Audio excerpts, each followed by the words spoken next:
मैं सुकेश सर आज आपके सामने यूनिक न्यू भारत पब्लिकेशन के इस यूट्यूब चैनल पर आज से मेरा एक प्रयास शुरू हुआ है जो कि रीजनिंग सिखाने का आप लोगों को। एक्चुअली रीजनिंग में जो भी क्वेश्चंस होते हैं जिस चैप्टर के, बहुत सारे ऐसे क्वेश्चंस आते हैं चैप्टर्स में जो कि काफ़ी टफ क्वेश्चन लगता है स्टूडेंट को। एग्ज़ाम में जाते हैं क्वेश्चन छूट जाता है, बनता नहीं है। तो आज से मेरा प्रयास रहेगा कि आप लोग के लिए ऐसा क्वेश्चन लाऊं, ऐसे चैप्टर का क्वेश्चन लाऊं जो कि आपसे कभी ना छूटे। अगर छूटता हो तो वो बनने लगे आज के बाद। तो इसी प्रयास में आज मैं लाया हूं आप लोग के सामने साइलोगिज्म को लेकर के, और उस साइलोगिज्म का मैं आज आपको क्वेश्चन करवाऊंगा। किस तरह की बातें साइलोगिज्म में होती है, क्या होती है, थोड़ा उसका इंट्रोडक्शन दूंगा। उसके बाद उसके क्वेश्चन से मैं प्रयास करूंगा आपको समझाने का बेहतर। आइए देखते हैं। सबसे पहले साइलोगिज्म होता क्या है। हमारा साइलोगिज्म जो है, साइलोगिज्म का हिंदी होता है न्याय। इस चीज को समझना होगा हम लोगों को थोड़ा। न्याय करता कौन है? तो न्याय करता है जज। जज का जजमेंट जो होता है वो कंक्लूजन या निष्कर्ष के रूप में। यहाँ साइलोगिज्म में आपको दो पार्ट में बातें दी रहेगी क्वेश्चन में। एक रहेगा आपको कथन दिया हुआ और दूसरा रहेगा आपको निष्कर्ष दिया हुआ। ठीक है, तो आपको कथन और निष्कर्ष में हम लोग को करना क्या है, निष्कर्ष की बातें जो होती है वो जज की बातें होती है और कथन की बातें जो होती है वो वकील की बातें होती है। तो वकील जो बात कहता है उस पर क्या करता है, जज अपना कंक्लूजन निकाल करके जजमेंट देता है, यानी वो निष्कर्ष बन जाता है। अब सवाल ये उठता है कि कथन के बात यानी वकील जो बात जज के सामने बोलता है, क्या जज उस बात को सही मानता या गलत मानता। क्योंकि साक्ष्य के रूप में जो भी वकील बोलता है जज को हर एक बातों को सत्य मानना पड़ता है यदि प्रतिवाद करने वाला कोई ना हो। यहाँ पर कथन में जितना भी बात दिया हुआ रहे उसको आपको 100% सत्य मानना है। और कैसा सत्य, यूनिवर्सल ट्रूथ टाइप का, जिसको कि कोई भी झुठला नहीं सकता। इसी के अकॉर्डिंग हमको निष्कर्ष को प्रयास करना है गलत करने का। हम लोग निष्कर्ष को सही करने के प्रयास में क्या करते हैं, गलत निष्कर्ष को भी आंसर मार बैठते हैं। यहाँ पर हमारा प्रयास होना चाहिए निष्कर्ष को गलत करने का। और खास करके बच्चों को प्रॉब्लम कहाँ होता है वो जान लीजिए। इसमें जो होता है 4 तरह का हमारा ये डोमिनेटिंग वर्ड है। एक सभी है, दूसरा है कुछ, यानी ये 2 पॉजिटिव वाला है और 2 निगेटिव वाला है। एक है हमारा कुछ नहीं, ठीक है, और एक है कोई नहीं। तो हम यहां पर ऑल में किसी को कंफ्यूजन नहीं होता है। सभी वाले क्वेश्चन में किसी भी बच्चे को कंफ्यूजन नहीं होता है जो थोड़ा बहुत भी जानता है साइलोगिज्म को। परेशानियां हम लोग को होती है इन दोनों में ज्यादा। सम नॉट पे क्वेश्चन नहीं के बराबर एग्जाम पूछता है। इस पर क्वेश्चन जो है नहीं के बराबर एग्जाम में कभी कभार इक्का दुक्का क्वेश्चन आपको मिल जाएगा। क्वेश्चन ज्यादा होता है ऑल, सम और नन पे ही एग्जाम में। तो ऑल पे कंफ्यूजन नहीं होता है, कंफ्यूजन होता है हम लोग को सम और नन पे। दिमाग में एक बात रखना है, ये 2 पॉजिटिव हमारा डोमिनेटिंग वर्ड है, यानी ऑल है और सम है। ये 2 पॉजिटिव हमारा डोमिनेटिंग वर्ड है। अगर तो पॉजिटिव अगर डोमिनेटिंग वर्ड है, कथन का अगर हमारा आ गया पॉजिटिव डोमिनेटिंग वर्ड, तो निष्कर्ष कभी भी इसका निगेटिव नहीं हो सकता है। यानी इसके निष्कर्ष में अगर कोई नहीं या कुछ नहीं वाला रहे तो वो कन्फर्म सत्य कभी नहीं होगा। ये दिमाग में समा लीजिए। दूसरा चीज, अगर हमारा यहां पर दिया है कुछ नहीं या फिर कोई नहीं से जोड़ करके अगर दिया हुआ है कथन, अगर कुछ नहीं से कोई नहीं जोड़, यानी निगेटिव हो गया वो डोमिनेटिंग वर्ड, तो निगेटिव से कभी पॉजिटिव निष्कर्ष नहीं आ सकता है। दिमाग में समा लीजिए इस चीज को कि पॉजिटिव से निगेटिव नहीं या निगेटिव से पॉजिटिव नहीं आ सकता है। तो इतना बात हम लोग जान गए तो क्वेश्चन बनाना इजी हो जाएगा। तीसरा चीज हमको एक चीज जानना है कि जो भी पद, जैसे कुत्ता, बिल्ली, हाथी, घोड़ा, भैंस, जो भी दिया हुआ रहे, अगर निष्कर्ष में जिस पद के बीच में संबंध दिया रहे उसी पद के बीच संबंध निष्कर्ष में बनता है। कथन में जिसके बीच दिया उसी का निष्कर्ष बनेगा, अदरवाइज वो गलत ही होता जाएगा। आइए हम लोग को देखना है इस पर क्वेश्चन, आगे देखते हैं करके। देखिए क्वेश्चन पूछने का स्टाइल जो होता है ये इसी प्रकार रहेगा। निम्नलिखित प्रत्येक प्रश्न में 2 कथन और उसके नीचे 2 निष्कर्ष 1 और 2 दिए गए हैं। दिए गए कथन को सर्वमान्य सत्य, कैसा सत्य? सर्वमान्य सत्य, सही निष्कर्ष का चुनाव करें, उत्तर देना है। अब यहाँ पर आप लोग को समझ लेना है, क्योंकि आगे जब बताएंगे तो वहां पर क्वेश्चन रहेगा, ये विकल्प नहीं रहेगा। विकल्प यहां से आपको समझ लेना है। यदि निष्कर्ष 1 सही होता है हमारा आंसर क्या हो जाएगा? विकल्प ए हो जाएगा। यदि निष्कर्ष 2 सही होता है तो हमारा विकल्प बी हो जाएगा। यदि या तो निष्कर्ष 1 या 2 होता है, यानी पूरक सप्लीमेंट्री होता है, हमारा निष्कर्ष उत्तर सी हो जाएगा। यदि दोनों में से कोई नहीं सही है, इन दोनों निष्कर्ष गलत हो जाता है, हमारा उत्तर डी हो जाएगा। और दोनों सही है, हमारा उत्तर क्या हो जाएगा? ई हो जाएगा। कहीं कोई कंफ्यूजन नहीं, विकल्प को आप समझ गए होंगे। आइए इस पर क्वेश्चन करते हैं। देखिए हमारा पहला क्वेश्चन है यहाँ पर, कुछ बुक पेन है, इसको डायग्राम में कन्वर्ट करने का प्रयास कीजिए। वेन डायग्राम के रिलेटेड आप लोग थोड़ा बहुत सैलोगिन जानते होंगे, बस आपको क्लियरिफिकेशन के लिए हम इजिली समझाते हैं इसको। जैसे यहाँ पर क्या है, कुछ ये क्या है, डोमिनेट करता है सेंटेंस को, ये वर्ड है, और यहाँ पर बुक दिया हुआ था। पहले क्या करें, हम बुक का एक डायग्राम बना लें, बी फॉर बुक, ठीक है। कुछ बुक क्या कह रहा है, पेन है, कुछ बुक को यहाँ पी फॉर पेन बना दिए, कहीं कोई कंफ्यूजन नहीं। उसके बाद कहता है कुछ पेन पेंसिल है, यहाँ देखिए पेंसिल को हम पीसी कर देते हैं, कुछ पेन पेंसिल कर दिए। अब यहाँ पर देखिए ये बुक और पेंसिल में कोई संबंध दिया हुआ है डायग्राम से, और यहाँ पर भी देखिए बुक और पेंसिल, पेन का संबंध है बुक से, पेन का संबंध है पेंसिल से, लेकिन पेन और बुक और पेंसिल की भी संबंध कथन में भी नहीं है, डायग्राम में भी बुक और पेंसिल भी संबंध नहीं है। इन दोनों के बीच कदापि संबंध नहीं बन सकता है। अब देखिए यहाँ पर देखिए क्या किया, बुक और पेंसिल से ही संबंध जोड़ा है। अब यहाँ पर समझने वाला चीज है जो कि बच्चा हर बार गलती करता है इसको। अब हम लोग को समझना है, यहाँ बुक और पेंसिल के बीच कथन में संबंध नहीं दिया हुआ है, ठीक है। तब क्या कंडीशन बनता है, अगर इन दोनों के बीच एक पॉजिटिव वाला लेकर के और एक निगेटिव वाला लेकर के, यानी सकारात्मक और नकारात्मक डोमिनेटिंग वर्ड से संबंध अगर जोड़ के देता है तो वो सप्लीमेंट्री का काम करता है, यानी पूरक निष्कर्ष का काम करता है। जैसे अगर आप कहेंगे कोई बुक पेंसिल नहीं है, अगर इसके बीच संबंध ही जब नहीं दिया हुआ है, कन्फर्म हम कैसे निकाल सकते हैं इसके बारे में जानकारी? जब इसको हम गलत मानेंगे तो तुरंत सही हो जाएगा, हमारा कुछ पेंसिल बुक है। क्लियर है? अगर हम इसको गलत मानते हैं तो 1 नंबर हमारा सही हो जाएगा, कोई बुक पेंसिल नहीं है। यानी या तो आप 1 को सही कीजिए या फिर 2 को सही कीजिए, यानी एक निगेटिव है एक पॉजिटिव है, और बुक और पेंसिल दोनों में पद मिल गया, निगेटिव पॉजिटिव हो गया, संबंध नहीं बन रहा है।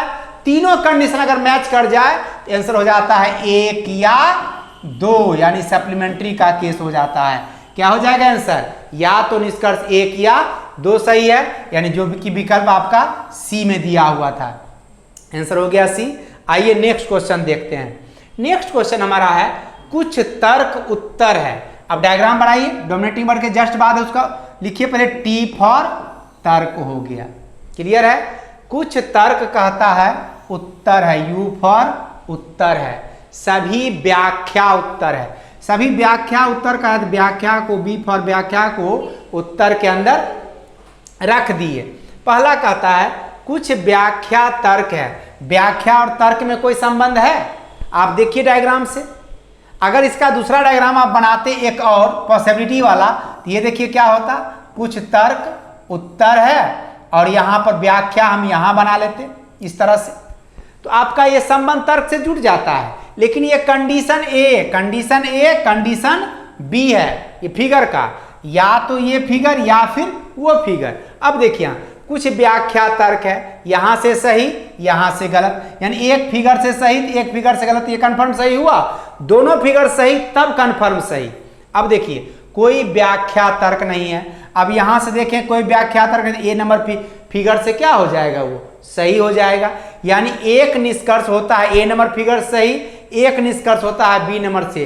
दोनों फिगर से कोई भी निष्कर्ष सही नहीं हो रहा है। अब सवाल यहां देखिए, उत्तर का संबंध तर्क से दिया है, उत्तर का संबंध व्याख्या से दिया है, लेकिन यहां पर तर्क और व्याख्या के बीच संबंध दिया है? नहीं दिया है।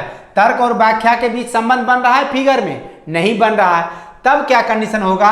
एक पॉजिटिव वाला और एक निगेटिव वाला आ गया। या तो ए वाला से सही कीजिए या फिर बी वाला डायग्राम सही कीजिए, यानी एक या तो एक या फिर दो हो जाएगा। आंसर हो जाएगा एक या दो। कहीं कोई कंफ्यूजन नहीं है आप लोग को? इसका समझ गए? इस तरह की बातें जब आती है तो स्टूडेंट बहुत गलत करता है, और इसमें भी गलती की संभावना और जहां बढ़ जाती है, उसको आगे हम क्वेश्चन आपके लिए लाए हैं, उसको हम बताएंगे क्या करना है जो ये गलत ना हो। आइए आगे हम देखते हैं नेक्स्ट क्वेश्चन। नेक्स्ट क्वेश्चन हमारा है, कोई थॉट परसेप्शन नहीं है। T for thought. थॉट जो है कहता है परसेप्शन नहीं है, पी फॉर परसेप्शन नहीं कर लिए यहां पर, ठीक है। अब कहता है क्वेश्चन में कुछ परसेप्शन सुझाव है, कुछ परसेप्शन जो है सुझाव, यानी एस फॉर सुझाव कर लिए। कहीं कोई कंफ्यूजन नहीं, डायग्राम बन गया। अब आइए निष्कर्ष को देखते हैं। कोई थॉट सुझाव नहीं है। अब यहां देखिए, थॉट और सुझाव में कोई संबंध दिया हुआ है? नहीं दिया हुआ है। तो ये क्या हो जाएगा हमारा? कन्फर्म। जब संबंध नहीं है तो कन्फर्म सही या गलत तो हम कर नहीं सकते हैं। कुछ थॉट सुझाव है, थॉट और सुझाव में जब संबंध ही नहीं दिया हुआ है, कन्फर्म हम कैसे इसके बारे में उत्तर निकाल सकते हैं? और आप यहाँ देखिए, यहाँ निगेटिव है और ये पॉजिटिव है, और थॉट और सुझाव के बीच यहाँ संबंध भी नहीं दिया हुआ है। इस तीनों कंडीशन को फॉलो कर लिया, इट मीन्स आंसर क्या हो गया? एक या दो, यानी आपका सप्लीमेंट्री का केस बन गया, एक या दो आंसर हो गया। कोई कंफ्यूजन नहीं। आगे आइए नेक्स्ट क्वेश्चन देखते हैं। नेक्स्ट क्वेश्चन हमारा है, सभी शो नाटक है। ये देखिए एस फॉर शो कर लिए, सभी शो क्या कह रहा है? नाटक है। एन फॉर नाटक हो गया। कोई नाटक मूवी नहीं, कोई नाटक जो है मूवी नहीं है। अब देखिए यहां पर कोई नाटक मूवी नहीं है। पहला है कोई शो मूवी नहीं, अब यहां समझना है देखिए। दूसरा है सभी नाटक शो है। यहां पर जो है कोई नाटक मूवी नहीं है, तो नाटक के अंदर ही ना शो है, यानी नाटक अगर मूवी नहीं तो शो भी मूवी नहीं, यानी कोई शो मूवी नहीं क्या हो जाएगा? सही हो जाएगा। दूसरा कहता है सभी नाटक शो है। आप देखिए डायग्राम में सभी नाटक शो है कि सभी शो नाटक है? ये क्या हो जाएगा? गलत हो जाएगा, यानी केवल निष्कर्ष ए सही हुआ। आपका विकल्प नंबर ए आंसर बन गया। कहीं कोई कंफ्यूजन नहीं, इसमें कोई डाउट नहीं हुआ होगा आपको। नन से जब संबंध जुड़ता है तो बाहर वाला से तो अंदर वाला भी कोई नहीं से जुड़ जाता है। और ये सभी नाटक शो कर रहा है, तो नाटक का बाहर वाला पार्ट जो है, बाहर वाला अंदर वाले में ऑल कभी नहीं होता है, अंदर वाला बाहर वाले में ऑल हमेशा रहता है। आइए नेक्स्ट देखते हैं। अगला क्वेश्चन हमारा है 5 नंबर। कुछ टेबल ग्राफ है। यहां देखिए बड़ा फेमस क्वेश्चन, सम वाला क्वेश्चन जो होता है काफी कंफ्यूजन वाला होता है। कहता है कुछ टेबल ग्राफ है, जी फॉर ग्राफ बना लिए। उसके बाद कहता है कुछ ग्राफ चार्ट है, कुछ ग्राफ को यहां पर CS से चार्ट बना लिए। अब यहां देखिए, चार्ट और टेबल में कोई संबंध है डायग्राम में? नहीं है। चार्ट और टेबल में कथन में संबंध दिया है? नहीं दिया है। तब यहां दोनों के बीच में अगर पॉजिटिव निगेटिव बना करके दे तो सप्लीमेंट्री तो बन जाना चाहिए। अब देखिए इन निष्कर्ष को, टेबल चार्ट से ही जोड़ के दिया हुआ है, और एक निगेटिव है एक पॉजिटिव है, यानी कोई टेबल चार्ट नहीं और कुछ टेबल चार्ट है। दोनों क्या बन जाएगा? सप्लीमेंट्री। आंसर हो जाएगा एक या दो। कहीं कोई दिक्कत नहीं। आज सप्लीमेंट्री का अधिकतर क्वेश्चन मिल रहा है, और सप्लीमेंट्री में बहुत ज्यादा कंफ्यूजन होता है बच्चों को, इसीलिए मैं ये चीज लेकर के आया हूं आज, और ये क्लियर है आपका। आइए नेक्स्ट क्वेश्चन देखते हैं। नेक्स्ट क्वेश्चन हमारा है, कोई चाय कॉफी नहीं है। यहां देखिए CH से चाय कर लिए, कोई चाय C से कॉफी कर लिए, और कोई मिठाई चाय नहीं है, M से मिठाई बना लीजिए, कोई मिठाई चाय नहीं है। इस तरह से हो गया। पहला कहता है, अब देखिए यहां पर चाय का संबंध मिठाई से है, चाय का संबंध कॉफी से है, लेकिन मिठाई और कॉफी के बीच संबंध नहीं दिया हुआ है। इसके बीच सप्लीमेंट्री का केस बन सकता है। पहला कहता है कॉफी मिठाई, मिठाई दोनों में क्या है, मिठाई कॉफी ही है। एक है निगेटिव, निगेटिव है, दूसरा है पॉजिटिव। अब निगेटिव पॉजिटिव भी आ गया, टर्म भी मिल गया, संबंध भी नहीं बन रहा है, यहां संबंध भी नहीं दिया हुआ है मिठाई और कॉफी के बीच। मिठाई और कॉफी के बीच पॉजिटिव निगेटिव आ गया, क्या बन जाएगा, सप्लीमेंट्री का केस बन जाएगा। आंसर हो जाएगा 1 या 2। कहीं कोई कंफ्यूजन नहीं। अगला क्वेश्चन आइए देखते हैं। अगला क्वेश्चन हमारा है सभी टी एम है। देखिए डायग्राम बनाइए, सभी टी जो है क्या है, एम है। और दूसरा कहता है कोई टी, पी नहीं, कोई टी जो है वो पी नहीं है, इस तरह से दिया हुआ। अब पहला निष्कर्ष कहता है कोई पी एम नहीं है, कोई पी जो है एम, इधर वाला पार्ट में एम हो सकता है। अगर कहता कुछ एम पी नहीं है तो वो सही हो जाता। दूसरा कहता है कुछ एम टी है, कुछ एम, यहाँ देखिए कोई पी, यहाँ पी है एम है, यहाँ एम टी है, सप्लीमेंट्री का केस तो कभी बनेगा ही नहीं। अगर यहाँ पी रहता तो बन सकता था, लेकिन अब यहाँ पर है कोई पी एम नहीं है तो कोई पी टी नहीं है। अगर कहता तो वो सही हो जाता, लेकिन पी का पार्ट इधर वाले एम के पार्ट से कनेक्शन बन सकता है कंडीशन में, तो इसलिए कोई पी एम नहीं है, क्या हो गया, गलत हो गया, क्योंकि जानकारी नहीं है उसके बारे में। पी और एम के बीच देखिए संबंध नहीं दिया, इसलिए गलत हो गया। दूसरा कहता है कुछ एम टी है, कुछ एम, चूंकि ऑल टी एम है तो इतना पार्ट जो है एम का टी में तो आ ही रहा है ना, यानी कुछ एम का पार्ट टी में आ गया, यानी कुछ एम टी सही हो गया। आपका आंसर क्या हो जाएगा, केवल निष्कर्ष 2 सही है, यानी आंसर विकल्प 2 बन जाएगा। कहीं कोई कंफ्यूजन नहीं। आइए अगला क्वेश्चन देखते हैं। अगला क्वेश्चन हमारा जो होगा वो देखिए यहाँ पर नन से और सम से जोड़ करके दिया हुआ। आपका कथन कहता है कोई साइकिल हैंडल नहीं है। यहाँ पर एक साइकिल बना लिए, कोई साइकिल जो है हैंडल नहीं है। उसके बाद कहता है कुछ हैंडल टायर हैं, कुछ हैंडल जो है टायर है, कोई कंफ्यूजन नहीं।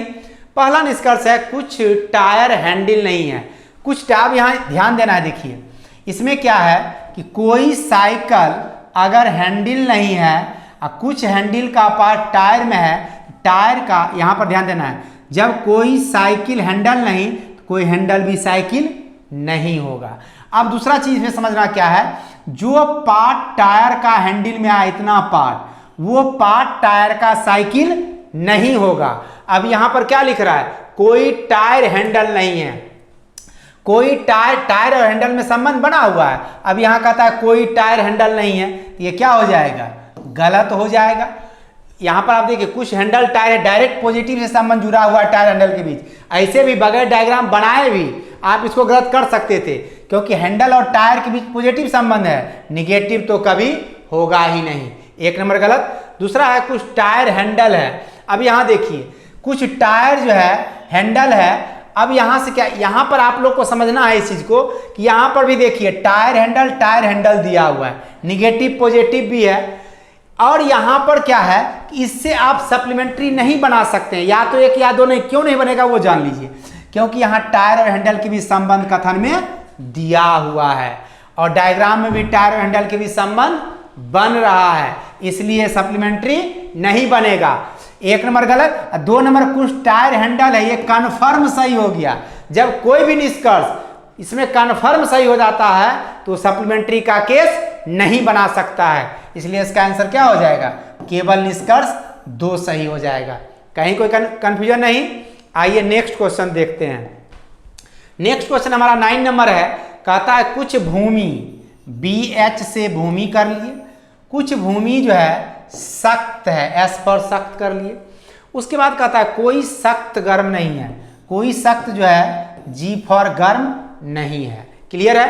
पहला है कुछ गर्म भूमि है, कुछ गर्म भूमि, गर्म और भूमि के बीच में कोई संबंध दिया हुआ है, नहीं दिया हुआ है, इसको हम लोग अभी रखते हैं। और दूसरा है कुछ भूमि गर्म नहीं है।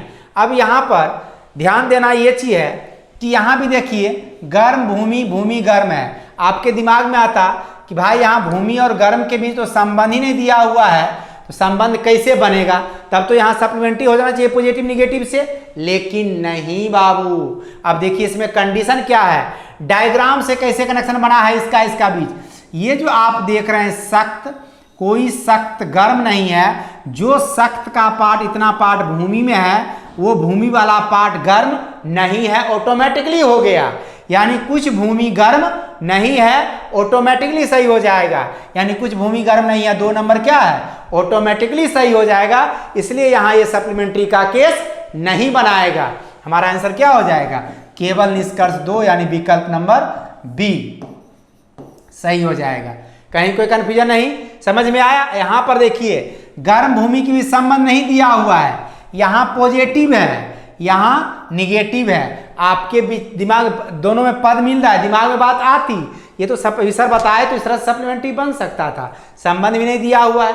लेकिन यहां पर क्या हुआ, चूंकि ये नन से जो संबंध जोड़ा, ऑटोमेटिकली भूमि का कुछ पार्ट जो है गर्म नहीं हो गया, इसलिए यहां सप्लीमेंट्री का केस नहीं बना, 2 नंबर ऑटोमेटिकली सही हो गया।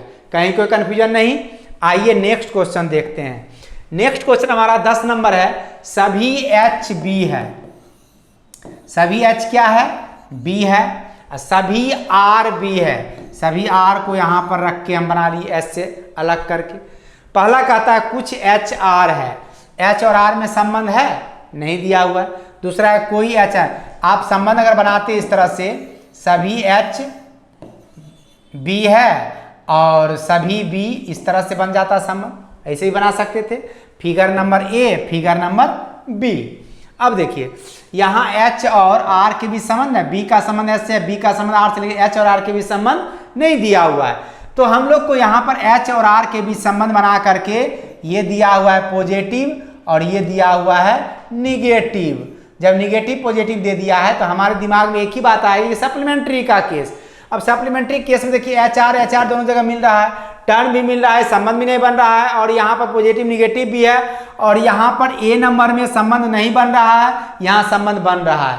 तो कंडीशन बनता है सप्लीमेंट्री का, यहाँ पर पुरजोर संभावना है सप्लीमेंट्री का केस बनेगा ही। तो यहाँ पर हमारा क्या हो जाएगा, 1 या 2। कैसे होगा वो जानिए। कुछ एच आर है, यहां से ए बी नंबर फिगर से ये सही हो गया। कोई एच आर नहीं है, ए नंबर फिगर सही हो गया। या तो आप इस फिगर को सही मानिए या फिर इस फिगर को सही मानिए, आपका आंसर क्या हो जाएगा, ए या बी। यानी कि या तो ए या फिर 2, यानी हमारा निष्कर्ष क्या हो जाएगा, 1 या 2 सही है। यानी आंसर हो जाएगा विकल्प नंबर सी। और इस तरह से आपका ये जो मेरा था सिलसिला अदम्य प्रयास मेरा कि रीजनिंग आपको सिखाने का मेरा एक ही संकल्प है, हर हाल में आपको सफलता दिलाने की, और मेरा ये प्रयास जारी रहेगा आज से। और हमारे चैनल को आप लाइक करें, शेयर करें, सब्सक्राइब करें, join our Telegram channel, link in description. और आज के लिए इतना ही, फिर हम लोग मिलते हैं नए जोशो जुनून के साथ कल के क्लास में। धन्यवाद।